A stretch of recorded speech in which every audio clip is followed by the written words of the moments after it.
Hey all, here OS Reviews. In our other video, we just checked out the Halo RS4, which I thought was one of the best value smartwatches because of its beautiful AMOLED display, even though functionality is relatively limited.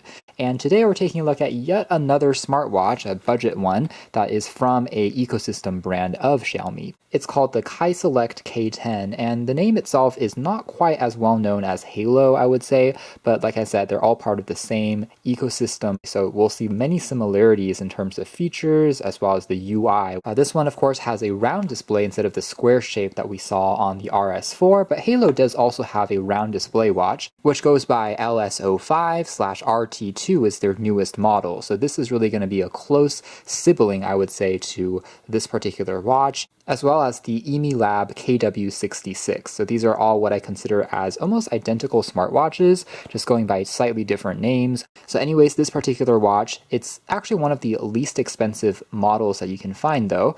For instance, it sells for only $35, and that's even $10 cheaper than what Halo and EMILAB are charging for their equivalents. It has a super smooth 2.5D curved glass without any markings that makes it look just very modern for the price, measuring 1.32 inches diagonally, a true round display. They're calling this a semi-AMOLED, but it's really just an IPS LCD screen which has very strong contrast. It has 13 sports modes that you can track. Like other budget smartwatches we've seen recently, it doesn't have built-in GPS, but you can connect it to your phone, and using your phone's connected GPS, it can still track your route when you are performing sports and runs. It does have heart rate, SpO2 blood oxygen monitoring, and in terms of waterproof rating, it is IP68, exactly the same as the aforementioned Halos and EMILABs. This will be rainproof and showerproof, but it's not as recommended to take it when diving or swimming. It claims to also last for upwards of 20 days on a full charge if you're using it sporadically, which is excellent, but again, considering the lighter operating system, this is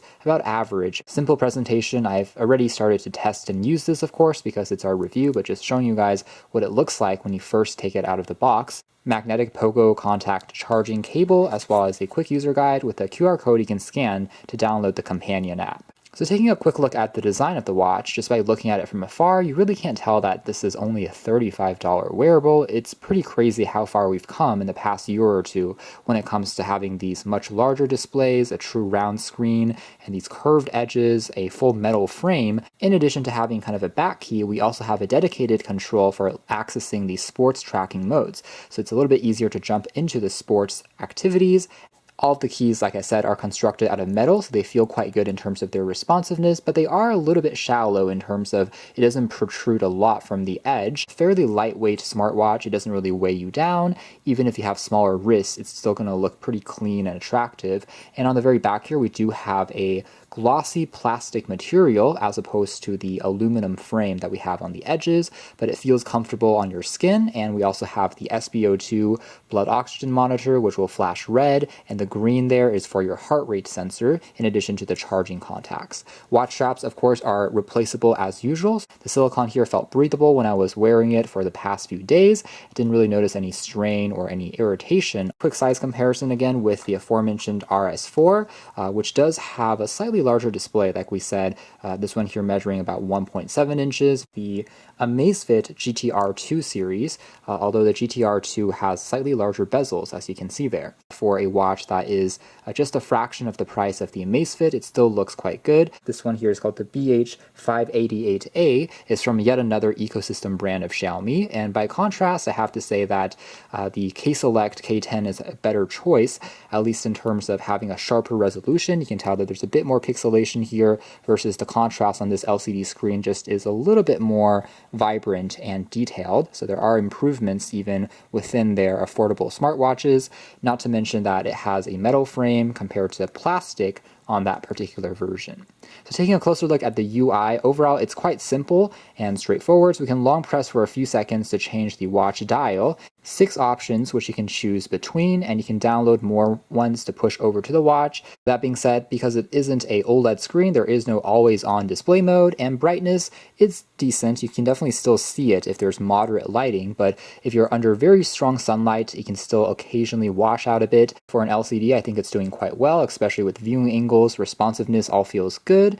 So dragging down here, we have our quick shortcuts, things like changing the screen brightness very quickly. There is no proximity sensor and ambient light sensor, but it's easy enough to select this yourself. Enter do not disturb mode. You can find your phone if you're connected. And then swiping up again will allow us to take a look at if there's any notifications, things like text messages, calls, as well as social media tweets will come in. Again, there's no way to really compose or answer those messages. There is no built-in mic, but it's still nice to have those notifications at a glance.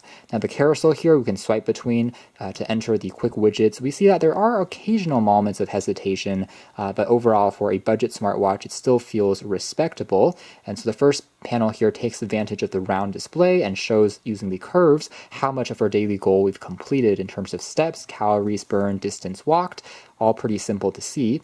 And we can swipe over again to take a look at our current heart rate, high versus low for the day. Once more again to the SpO2 blood oxygen monitoring, and this usually takes about 10 seconds to get a measurement. Once more again will give us our weather condition for the day. You can tap to take a look at the additional stats for the next 4 days ahead, which is pretty handy. And then once again will tell us our sleep from the past night, which will automatically reset and can't be seen on the watch itself after you go past 6 p.m. So that data will be saved over to your phone for you to revisit. Things like how much hours you've slept, light versus deep sleep. You can swipe over once more to control any music that's being played on your device if you're paired using Bluetooth.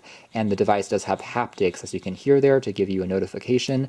One interesting thing about this particular carousel, though, is it doesn't necessarily continue its loop. So in order to go back home, you have to kind of press on the top key there. Part of the reason is because if you swipe over to the left, you'll get into the list of your full applications. Take a look at the 12 different sports activities that we have, including running, walking, cycling, climbing, yoga, badminton, ping pong. They're all pretty simple and straightforward, but essentially when you start a session, it will keep on measuring your heart rate as well as more accurate step count, calories burned to give you that session info. Under More, you'll also find basic stopwatch functionality as well as a timer functionality that can count down. It might not be the fastest and most fluid experience compared to devices with faster processors and more expensive wearables, but for the most part, it still is easy enough to control and use. The companion app which K-Select has opted for is called Glory Fit, so it's a slightly more generic app that will also work with other wearables on the market, but essentially it's pretty easy to pair, and afterwards you can drag down to refresh your data, take a look at your steps during the past day, distance converted, and your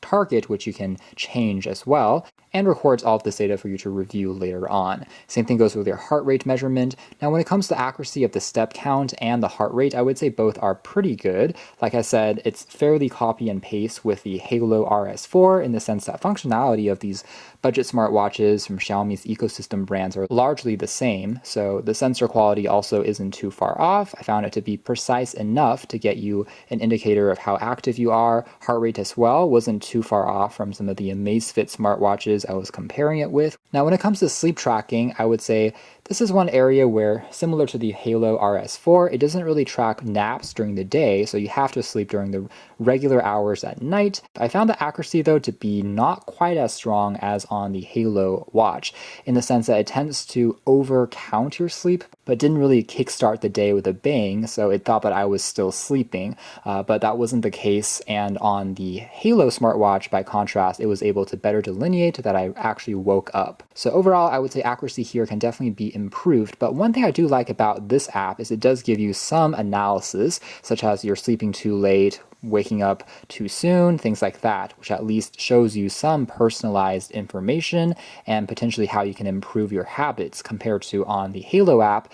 There is no recommendations at all. The blood oxygen monitor also is doing a fair job here. I found the accuracy of this to actually be pretty close to the Halos and Amazfits I was pairing it against. Allow you to start a sports tracking sessions like running or biking from the app and use your phone's GPS to begin that tracking along with the device's heart rate monitoring, and that's pretty handy. Under device, we can also take a look at any firmware updates, notifications you want to pass through, alarm clocks that you can set up from the device, finding the watch from the app here, as well as the 12 versus 24 hour formats, and then we can also tap on watch faces here to take a look at the different dials that you have available to further customize things. And it is a pretty wide selection on here. I do feel like the overall roster is a little bit more generous than on the Halo RS4. Selection panel right now spans roughly 3 pages or so of content, so it's pretty wide and it will give you a lot of different options for you to try out.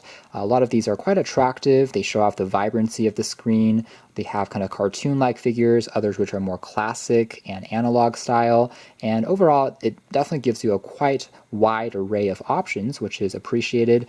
And then if you do find something that you like, you can simply tap, and afterwards it will send it over to the watch. It usually takes just about 15 to 20 seconds. Finally, under your custom dial, this is where you can actually set up your own background image as the dial, as well as change the font color. So overall, it still is a simple app. So that's more or less it as far as our hands-on review of the K-Select K10. And like I said, for a budget smartwatch, this one here in particular shines in the sense that it is a very sharp display, very smooth, solid metal frame. Although we don't have revolutionary increases in functionality, that's kind of to be expected at this price range. And I think for what it really is very long-lasting, comfortable to wear, and if all you need is a simple wearable, this definitely fits the bill as far as being an attractive budget round smartwatch.